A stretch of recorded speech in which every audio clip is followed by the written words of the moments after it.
kaas adigoo ciyaaraya kulan nolol iyo geeri ah weliba ay tahay fursadaadii kugu dambeysay si aad u sii wadatid halka ugu sarreysa oo aad ka gaartid ka ciyaarista Yurub in lagu caleemo saaro oo laga cafiyo askaraynta ama inaad guul daraysatid oo halka ay ku istaagto safarkaaga kubadda cagta waa xaalad adag oo nafsiyan oo ku noolaa isla markaana halka ugu sarreysa buuxiyo ciwaanada jaraa'idka waa Son Heung-min oo xidiga xulka qaranka Kuuriyada Koonfureed iyo kooxda kubadda cagta Tottenham Hotspur waxa uu helay heelada dad badan waxaana hadalayn badan uu ka sameeyay baraha bulshada kadib markii qarka uu saarnaa inuu soo gabagabeeyo waayihiisa kubadda cagta ka hor intaan loo caleemo saarin abaalmarinta dahabka ciyaaraha Aasiya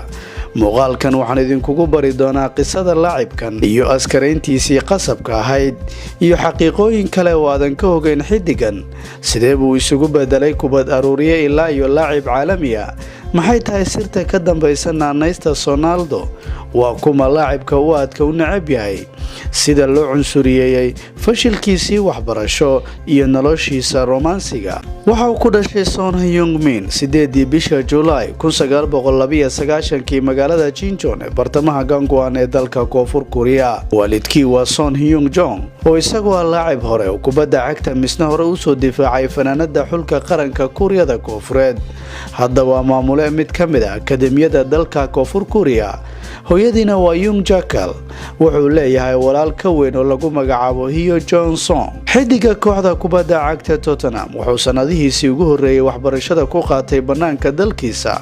wuxuu la safray waalidkii lana aaday dalka New Zealand laakiin wax badan kuma uusan maqnayn halkaasi waxa lagu soo celiyay dalkiisa si uu uga mid noqdo arday wax ka baranaysa mid ka mid ah dugsiyada dalkaasi Son ma ahayn arday ku fircoon waxbarashada sabab ku aadan jacaylka uu hayo kubadda cagta marna muusan muujin ahmiyadda waxbarashada ay leedahay waxaana waqtigiisa oo idil ku bixin jiray ciyaarista kubadda cagta bilowgiisii hore waxa uu jeclaa kubadda cagta markii uu gaaray heerka dugsiga sare waxa uu go'aansaday inuu ka cararo iskuulka sanad dugsiyeedkiisii ugu horeeyay marxaladiisii dugsiga sare wuxuu ku biiray akademiyada FC Seoul sanadkii 2008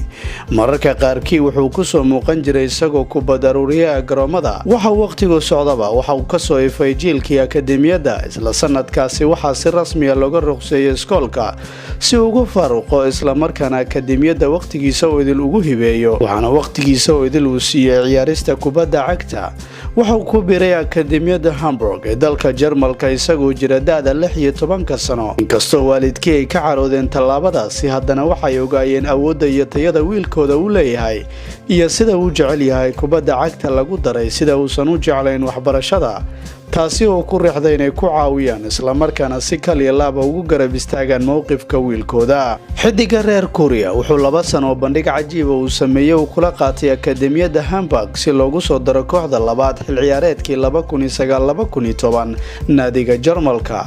wuxuu ka qayb galay 6 kulan wuxuuna dhaliyay 1 gool dalashadiisii 18aad waxa uu saxiixay heshiiskiisii ugu horeeyay oo caalami ah waxaana uu la soo ciyaaray kooxda koowaad ee Hamburg muddo 3 xil ciyaareed intii u dhaxaysay 2010 ilaa 2013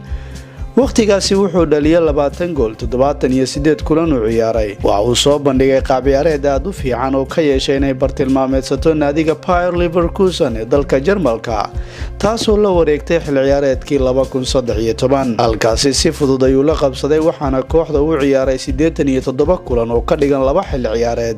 taasi oo uu ku dhaliyay 29 gool